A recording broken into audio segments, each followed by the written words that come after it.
Friends, तो class 10th के विद्यार्थी बेसिकली इस क्लास के तहत ये ध्यान देंगे कि आज की जो वीडियो हमारी है इसमें 10th से रिलेटेड हम एक्सरसाइज आप लोगों को बता रहे हैं। जो परीक्षा में आपका फिल इन द ब्लैंक प्रश्न आता है, आप उसको किस तरीके से सॉल्व करेंगे। तो चूंकि अनसॉल्व सेट चल रहा है आपका, तो अनसॉल्व सेट के तहत हम आप लोगों को ये बताएंगे कि एक साल का जो पेपर है तो लगभग 7 सेट बनते हैं। तो 7 सेट का एक ही टाइप का प्रश्न, मतलब एक प्रश्न कैसे सारे पेपर में आए होते हैं, उसको किस तरीके से आप लोग सॉल्व करेंगे। ठीक है, बात इस चीज की आती है तो और किस तरीके से आप अपना अच्छा नंबर अर्जित कर सकते हैं, हम लोग उसी चीज की चर्चा करते हैं। ये आपका अनसॉल्व पेपर हम लेते हैं। अनसॉल्व पेपर में हम उठाते हैं, पेपर है आपका 2012 का। देखिए, ये 2012 का अनसॉल्व पेपर है, इसमें से हम क्वेश्चन उठा रहे हैं, आप लोगों को सॉल्व करना है। और ये है क्या, fill in the blank. Fill in the blank. देखिए, फिल इन द ब्लैंक में दो चीजें आती हैं, दोनों चीज आपको ध्यान में रखना है। एक प्रीपोजिशन आता है, एक वर्ब की फॉर्म भरने के लिए आती है। इसमें वर्ब की फॉर्म भरना है। सेंटेंस आपको ये यूं दिया हुआ है, जैसे लिखा है, मान लीजिए दिस बुक्स, इसके बाद डैश करके लिखा है to me, this books to me, और यहां ब्रैकेट में लिखा है बिलोंग। क्या लिखा है, बिलोंग। अब इसी को यहां पर आपको फिल करना है या भरना है। अब देखिए क्या है, इस सेंटेंस को, इसमें वर्ब भरना है। वर्ब भरने के लिए आपको यह पता होना चाहिए कि यहां पर हम हमारा सेंटेंस या टेंस हमारा किस तरीके का हो सकता है। अब दीज बुक्स लिखा है, देखिए बुक्स प्लूरल में है, और यहां पर हम देख रहे हैं कि कोई भी पास्ट एडवर्ब नहीं लगा है, ना ही आगे की बात की जा रही, जैसे by Monday, by tomorrow, by next month, ऐसा भी नहीं किया गया। मतलब अर्थात फ्यूचर भी टेंस नहीं बन रहा है, अर्थात ये हमारा सेंटेंस बनेगा प्रेजेंट का सिंपल। अब प्रेजेंट के सिंपल में हम क्या वर्ब की फर्स्ट फॉर्म यूज करते हैं, विदाउट हेल्पिंग वर्ब, या वर्ब की फर्स्ट फॉर्म में यस या यस लगाकर। यहां चूंकि बुक्स प्लूरल लिखा है, यहां पर बिलोंग लिखा है, इसलिए यहां पर सेम वर्ब आपकी भरी जाएगी, और वो वर्ब क्या होगी आपकी, बिलोंग। अगर इसको पास्ट में बनाना होता तो बिलोंग लिखते, लेकिन पास्ट में चूंकि नहीं बनाना है, प्रेजेंट में ही बनाना है, इसलिए बिलोंग का फर्स्ट फॉर्म, चूंकि बुक्स यहां पर क्या है, प्लूरल। अगर यहीं पर बुक लिखा होता, यहां पर दिस लिखा होता तो बिलोंग्स हो जाता। ठीक, ये आपका पहला सेंटेंस। तो आप लोग भी अगर अनसॉल्व पेपर होगा तो उसमें सेट में देखेंगे तो आपको ये लिखा गया मिलेगा। इसके बाद दूसरा सेंटेंस है, ये आपका दूसरा सेंटेंस, इसमें लिखा है द फील्ड इज,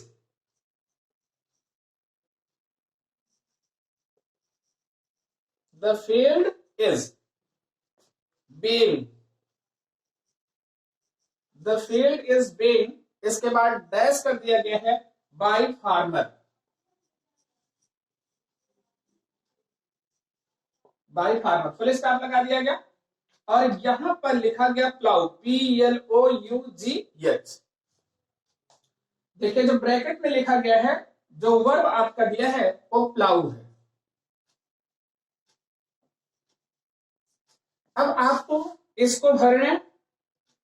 अब हमको क्या करना है, हमको टेंस पता होना चाहिए, इसी में वॉइस भी पता होना चाहिए। यहां पर द फील्ड लिखा है, इज बीइंग लिखा है, बीइंग के साथ हम वर्ब की थर्ड फॉर्म लगाते हैं, क्योंकि is being sentence passive voice में है, बाय भी दिखा रहा है सेंटेंस पैसिव वॉइस में है, इसलिए इसका थर्ड फॉर्म हो जाएगा प्लाउ, का थर्ड फॉर्म प्लोड हो जाएगा। क्या हो गया, प्लोड। क्या लिखा गया, the field is being प्लोड by farmer. Clear, इसको आपको इस तरीके से भरना है। तीसरा सेंटेंस हमारा लिखा गया है, हम लोग तीसरे सेंटेंस पर चलते हैं। लिखा है रेखा फॉर दिल्ली टुमारो। देखिए, ये तीसरा सेंटेंस है, यहां पर लिखा गया रेखा, डैश कर दिया गया for Delhi tomorrow, Rekha for Delhi tomorrow. एक सेंटेंस आपका एकदम सिंपल सा लिखा गया, रेखा फॉर डेली टुमारो। अब देखते हैं ब्रैकेट में क्या दिया गया है। ब्रैकेट में जो इसका सेंटेंस में दिया गया है स्टार्ट, क्या दिया है, स्टार्ट। तो अब यहां पर आपको भरना है, यहां पर हमको भरना है। देखिए यही आपकी जिक्र कर रहे हैं यहां पर, फॉर डेली टुमारो। टुमारो का मतलब आने वाले समय। अगर आने वाले समय की जब हम बात करेंगे, सेंटेंस हमारा फ्यूचर होगा, तो फ्यूचर की हेल्पिंग वर्ब लगती है विल और शैल। तो यहां पर हम क्या लगाएंगे, रेखा विल स्टार्ट। अब की बार हमारा स्टार्ट हो जाएगा, क्योंकि विल के साथ वर्ब की कौन सी फॉर्म लगती है, फर्स्ट फॉर्म।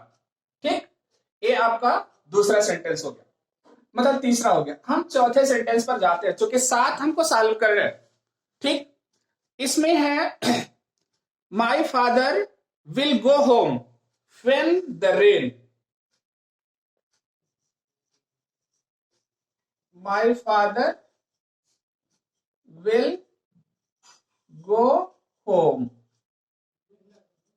ठीक, my father will go home when the rain, comma कर दिया गया, व्हेन द रेन डैश कर दिया गया। ठीक, अब यहां ब्रैकेट में जो वर्ब दिया गया स्टॉप, क्या दिया गया, स्टॉप।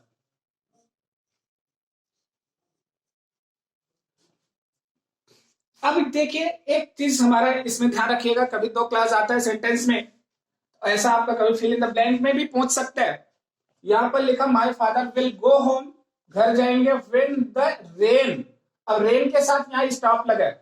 एक अगर हमारा फ्यूचर में होगा, दूसरा क्लास हमारा प्रेजेंट में बनेगा, तो रेन के साथ स्टॉप लिखा है, यहां पर स्टॉप्स हो जाएगा। तो इसका जो करेक्ट आंसर होगा, यहां स्टॉप के स्थान पर हम क्या भरेंगे, स्टॉप्स। ठीक, ये आपका क्या हो गया, स्टॉप्स। स्टॉप्स क्यों हुआ, क्योंकि एक क्लास हमारा फ्यूचर में है, तो वो वाला क्लास हमारा किस में होगा, प्रेजेंट में होगा, इसलिए वहां पर स्टॉप्स भरेगा।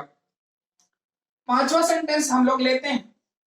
5 जो हमारा सेंटेंस है, इसमें लिखा गया है my brother and his companions. My brother and his companions, dash कर दिया गया।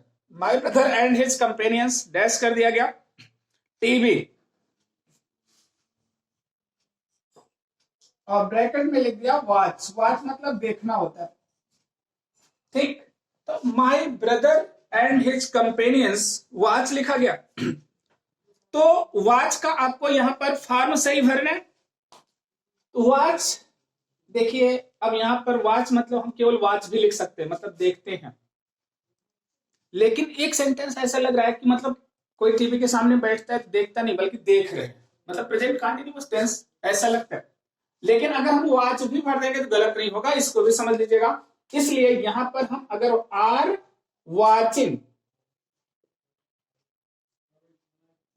क्या हो गया, आर वॉचिंग टीवी, ये आपका सेंटेंस। ठीक, तो इसको आपको सॉल्व करना है, भरना है। अगला लिखा गया मतलब 6 सेंटेंस जो हमारा छठा एग्जाम्पल है, या छठा हमारा जो सेट का पेपर है 2012 का, इसमें हम लोग चलते हैं। इसमें देखते हैं क्या दिया गया है।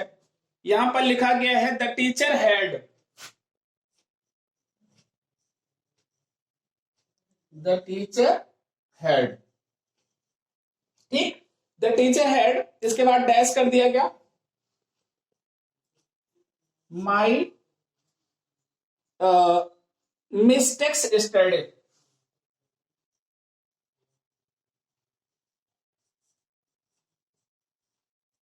My mistakes study. अब ब्रैकेट में दे दिया, हेड लिखा गया, हेड के साथ आपको तुरंत ही पता हो जाना चाहिए थर्ड फॉर्म यूज की जाती। अगर मिस्टेक्स है यहां पर करेक्ट लिखा गया है। ठीक, अब अगर हेड लिखा है, हेड के साथ वर्ब की थर्ड फॉर्म बिना कुछ पूछे, तो यहां पर क्या हो जाएगा, करेक्टेड। ये आपका छठा सेंटेंस हो गया। तो इस सेट में 6 ही दिया गया है, तो 6 आप लोग सॉल्व करेंगे। लेकिन अगले वाले सेट में जब आएगा तो उसमें लगभग 7, मतलब आपका 7 सेट पेपर का फिल इन द ब्लैंक रहेगा। आप लोग उसको सॉल्व करेंगे। ठीक, तो अगर एक पोर्शन आपका तैयार हो जाता है तो 2 नंबर की